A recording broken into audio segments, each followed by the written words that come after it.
All right, everybody. Welcome to CIRF number 477. This is for the week of November 6th through the 12th, 2025.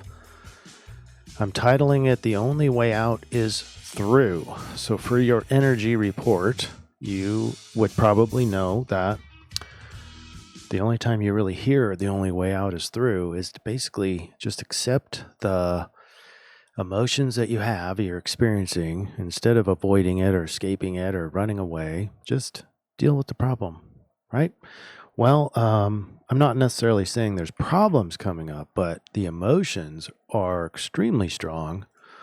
And let me go over a quick introduction just because this is important because I don't know if I'm going to accidentally miss some of these things. So I want you to know all the background of what we're dealing with this week. So Sun in Scorpio, just by that alone, more intense, more passionate, mysterious, transformative, and magnetic.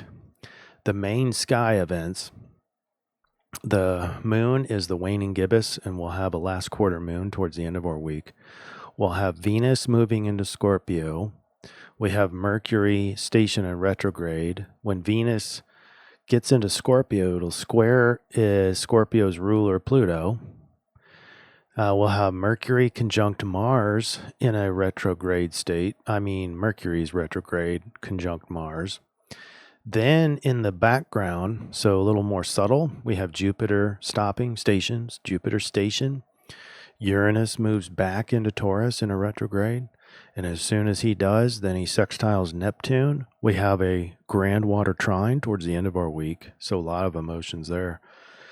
And then we have a signature, a background signature that goes from mutable water at the beginning. That would be a Piscean sort of, or Piscean, depending on how you say it. Background to a fixed water or a Scorpio water signature. So that's all in the background. The I-Ching says, careful affection. That's very appropriate, don't you think? All right, let's get started. And we'll go from big to small. We're in that eclipse cycle ruled by Virgo. Just had our full moon in Taurus on November 5th. This report obviously is being recorded before the full moon. So happy full moon to everybody that's watching this video. And here's another kind of picture of the month of November. So the big news is Uranus going back into Taurus. Been there for so long. Just spent a little time changing our minds in Gemini, but now back to values and senses. Venus moving into Scorpio. We have Mercury. This is just indicative of when it goes station and retrograde. And then this 12 is where Mercury and Mars go exact. So towards the end of our week, we don't have any full moon or new moon in our period. Let's see, the 8 here is when Venus and Pluto go exact, and that's important. I didn't circle it, but very important for our work because I assess it to be the most profound of the energies that we'll experience. But there's so much correlated together. That's why I think this chart's probably the most important chart of all. And the blue line above is just the emotional intensity. In my opinion, just the layout and all of the alignments considered, we're going to start with a good amount of emotional content, and it's just going to get more and more intense as we go. Then, and it's almost like the waning gibbous moon to a last quarter moon. That drawdown sort of leaves us more exposed to these heavy emotions from the background and the alignments. But this red is more from like a Sagittarius standpoint. And it's like a cabin fever, a restlessness. This is the Mercury and Mars together. And that kind of comes to a head, and it probably adds to the emotions felt. So you probably could add these together. It's going to be really much more intense towards the end, and that's sort of not how you would intuitively think about the lunar cycle. The lunar cycle, typically at the last quarter moon, is just sort of a kind of a big drawdown, and that's the emotions included. But it's just going to be more invigorating than anything. So you don't get the full yin effect of a last quarter moon. We have the like a maybe a motivation of winding down, but a cabin fever underneath it, making it feel restless. So now I'm pacing and trying to figure out what I need to be doing. And meanwhile, there's a lot of water emotions underneath. So that's the big background. Let's try to go through day by day now. Let's get into some of these details. Thursday the 6th. We start with a big picture on the first day of our window. Sun is in Scorpio, so a lot more intense, passionate. We talked about that. We have Venus, and let's go in priority order. Then it's going to be the moon. Moon is waning gibbous. This is just, obviously, if you're watching this on the 4th of November, so when I'm putting it out or recording it, you don't, the moon's over here waiting for the full moon. So this is obviously on Thursday the 6th. It'll be post full moon. And so then it's waning gibbous. So the big starting the drawdown are kind of a gradual drawdown to the last quarter moon by the end of the week. So we have a waning moon. Then we have number 3 is this sextile. Mars sextile Pluto is exact at 9:10 a.m. So in the morning on Thursday, the 6th. And this is important because we have feelings of being like it's an opportunistic. It's Mars in Sagittarius is rearing, ready to go. So it's empowered and confident in one's abilities. There's passions in there. There's bold action towards meaningful goals. This is the trailblazer forging a new path towards revolutionary future. Because the opportunity has some Aquarius to this with the Pluto and Aquarius. Positive impact on the world, hopefully. But we also have Venus on Thursday the 6th moving into Scorpio. So you can see here, this chart is at 9:10 a.m. So Venus is still in Libra. But at 4:39 p.m., Venus is going to enter into Scorpio as well. And this is going to feed into the background of water. It's going to add more water to this background signature. And it'll start with mutable background, but by the end of the week will be fixed, heavy fixed water background. And that's kind of the canvas. The canvas is just going to be all wet and emotional and water in the background. And there's no way you can get around it. All the other alignments are applied to that canvas.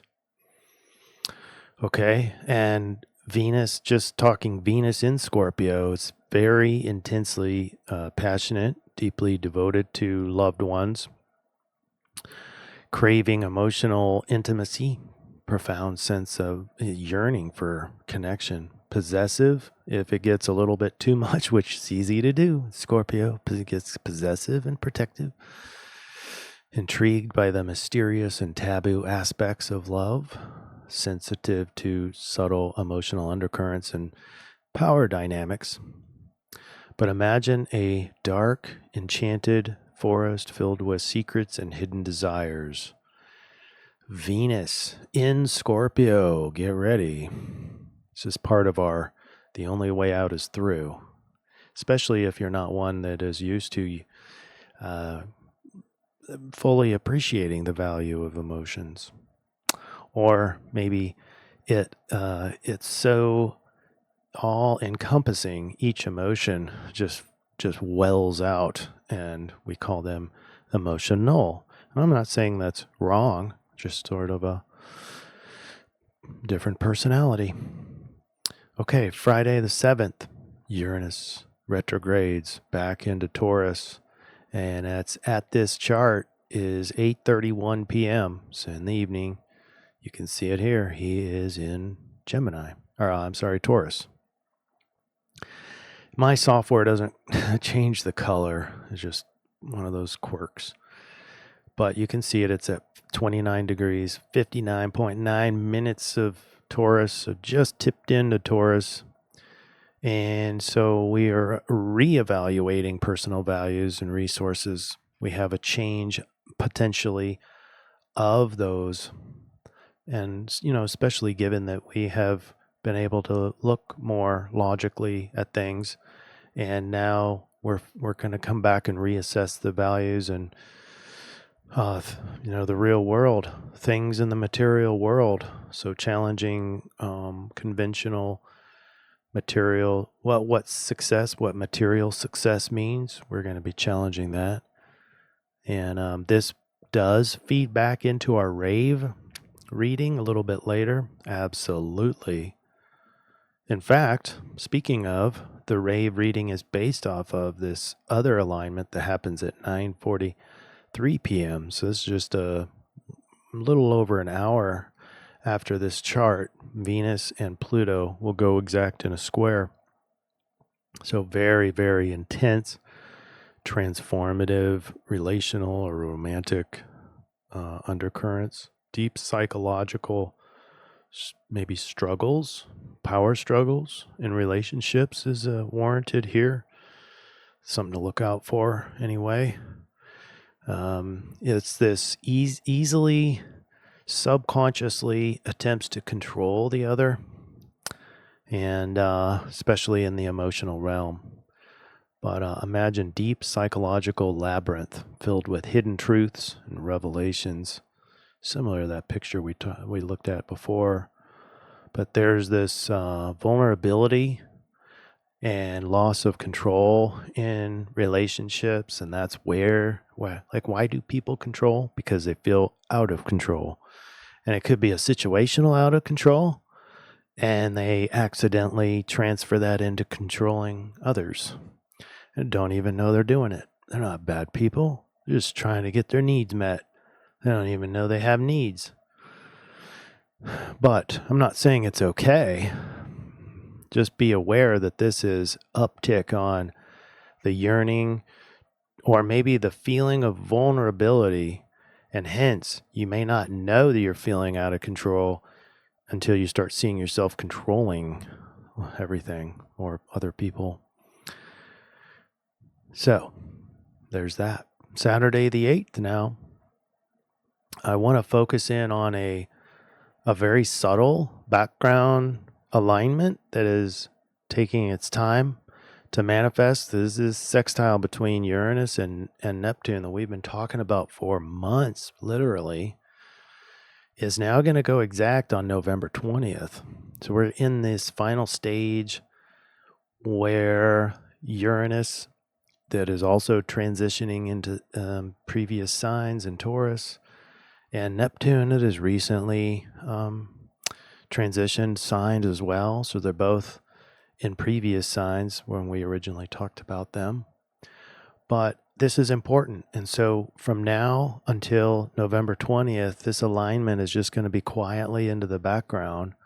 It's unexpected shifts in values, shifts in financial stability, increased empathy, compassion for others, potential for profound spiritual awakenings or experiences.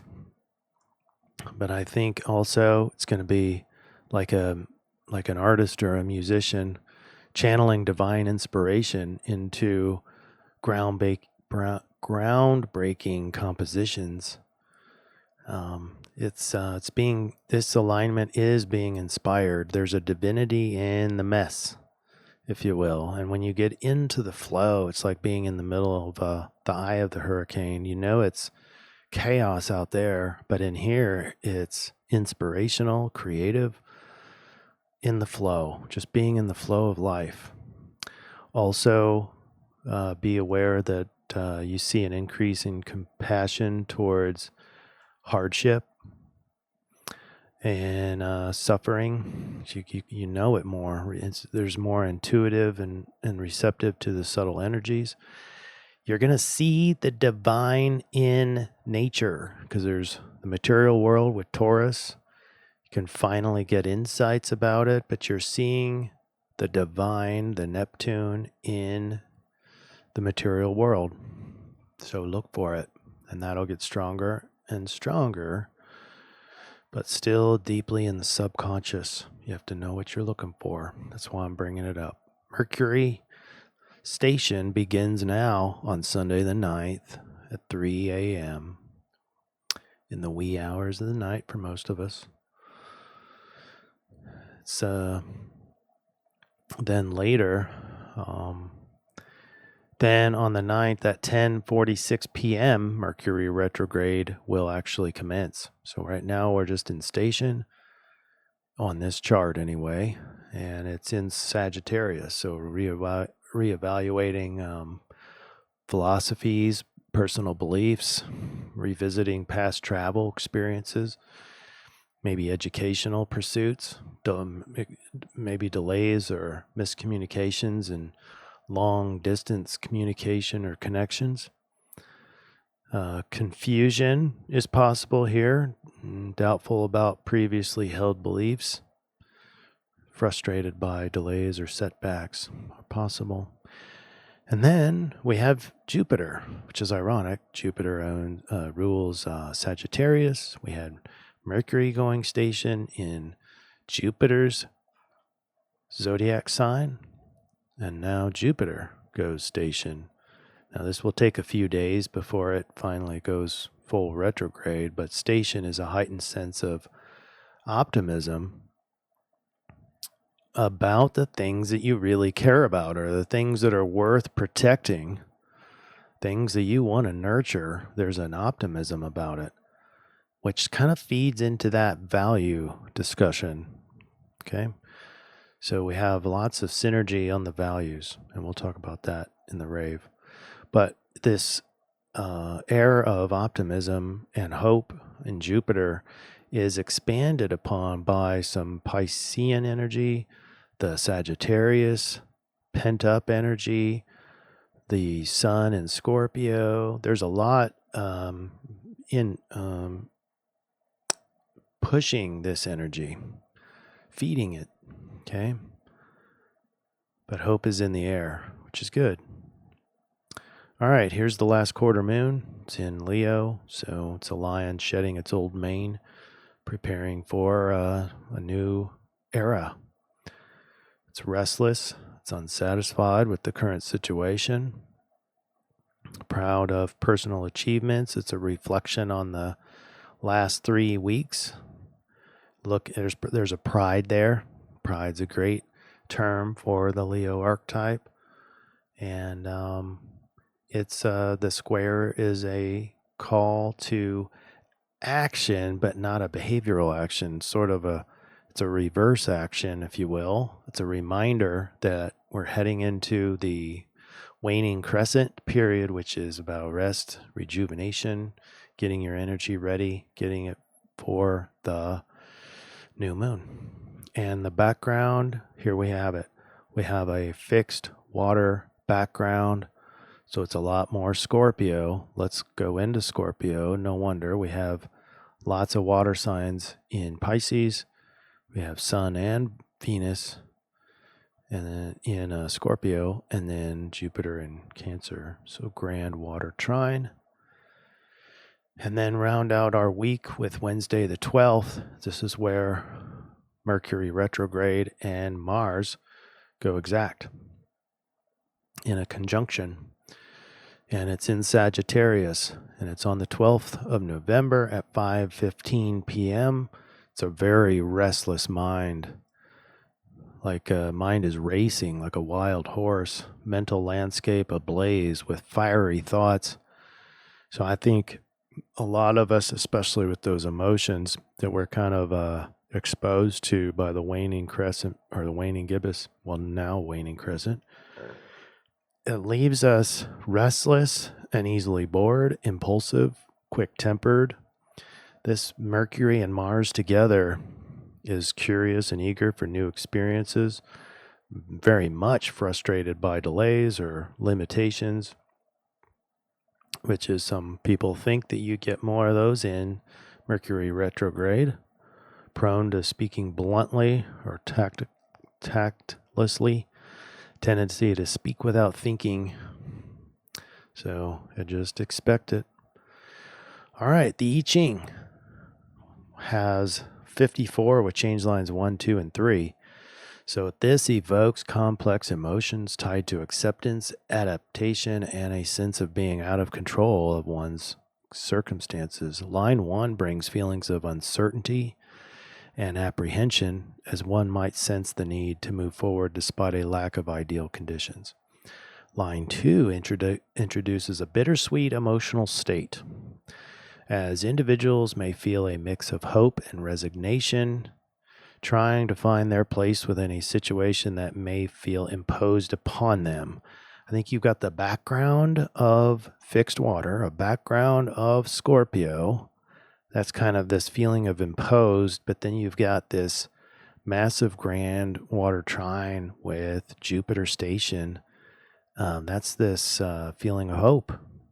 By line 3, emotions intensify into frustration or vulnerability as the struggle to reconcile personal desires with external constraints becomes more pronounced.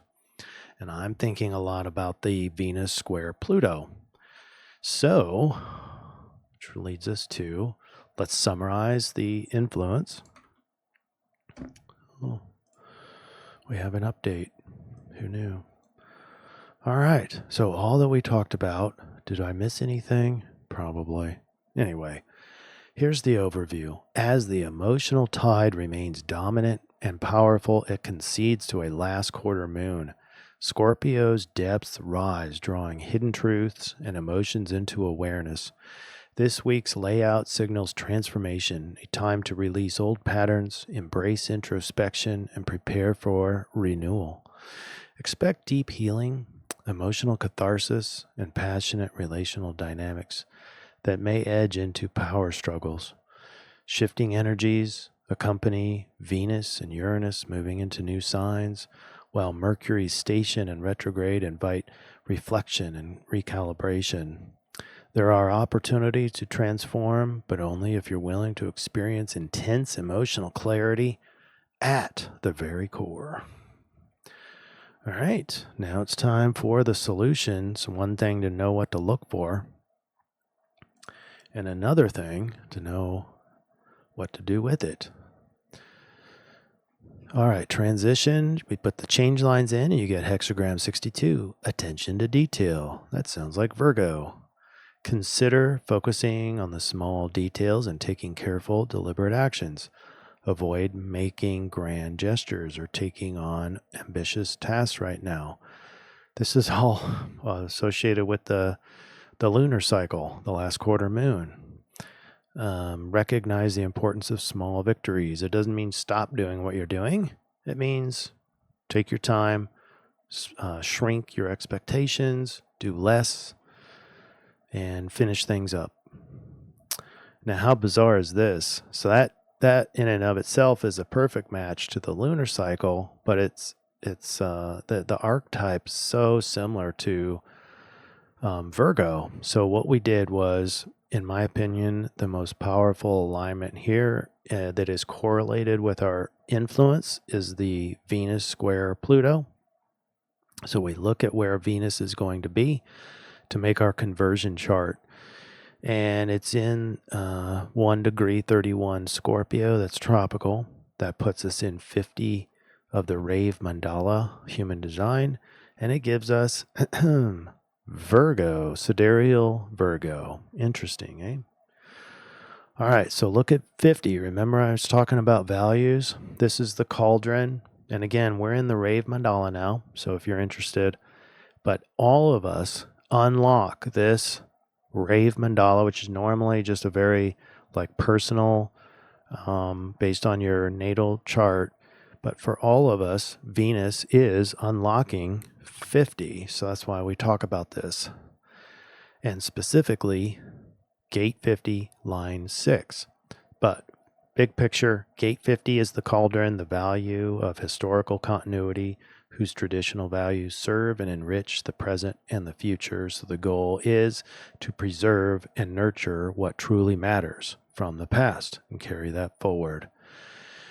Now, line 6 is leadership.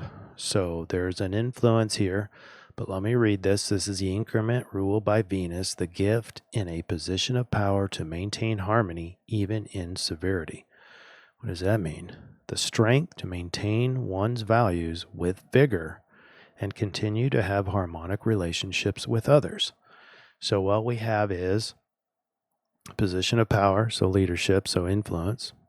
We also have values. We know what's important to us, and we live by that. So because that's the vigor. We hold true to our values, and that helps harmonize the relationships. Okay, now on the downside, an inherent moodiness that in a position of power many times alienate or offend and affect overall efficiency, the strength to maintain one's values, but at the expense of harmonic relationships. So what's cool with this reading is that the increment and decrement agree in that we need to hold true to what's important to us. We need to hold true to our values. And that was exemplified or synergized by those other alignments that we talked about in the tropical discussion.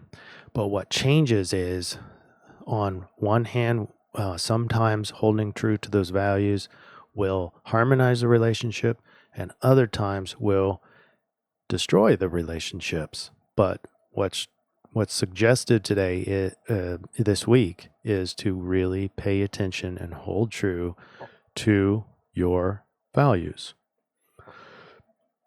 and then decide or observe whether or not those are harmonizing the relationships or destroying the relationships, just so that you understand the effect of your value. Okay, so why is this important? Because the transit activation, as we discussed with Venus, when it hits that square to Pluto, that's important because Pluto rules Scorpio, and it's a square to its own sign. So there's a paradox of this gate line for the collective. The transit brings transformative pressure to our relationships and values. It really asks us to pay attention, to know what your values are and hold true to them, and you will most likely get challenged for that. Some of us will acquiesce and try to pretend like no, it doesn't really matter to me in order to keep the relationship. That's not indicated here. What we need to do is identify before this week starts what's really important to you. What things are you willing to concede to, sacrifice, or not? And then, depending on what's happening, you practice holding true to the values, period. All right. And some of those will harmonize the relationship. Some others will destroy. Okay, so here's our overlap. We have 62, attention to detail. It's a perfect match to the Sidereal Virgo. We also have the waning gibbous last quarter moon, which is generally more of a drawdown behaviorally. Let's get things buttoned up. Let's prepare for rest and relaxation. And then we have the cauldron. Remember what that is? It's holding true to your values. Sometimes it harmonizes relationships. Sometimes it destroys relationships. The I-Ching is a perfect match to Sidereal Virgo. Pay attention to your surroundings. Think critically. Be meticulous in all your actions. Also pay attention to deep introspective details. Remember, it's going to be welling up from inside this week. Grand water trine. Inner transformation. Hidden truths. Releasing old patterns. Number 2, the rave continuum recommends holding tightly to your core values, and sometimes these values will harmonize relationships and other times will be at the expense of relationships. Basically, remain strong and firm in your values this week. Number 3, the last quarter moon recommends reducing behavioral output. It doesn't mean to stop completely. use this time to finish up your lunar goals. Probably avoid initiating new big projects. By the way, that last statement was not just waning last quarter moon, it was also specifically mentioned in I-Ching 62. Probably avoid initiating new big projects. All right, socially, number one and 3 are generally a little less extroverted or less social, but number 2 is pretty much all about social because it's relationships. Either relationships are going to get hurt or improve. And then the waning gibbous is probably more introverted, but could go either way, obviously, because we're in the gibbous phase, waning gibbous mostly. Oh, what did I miss?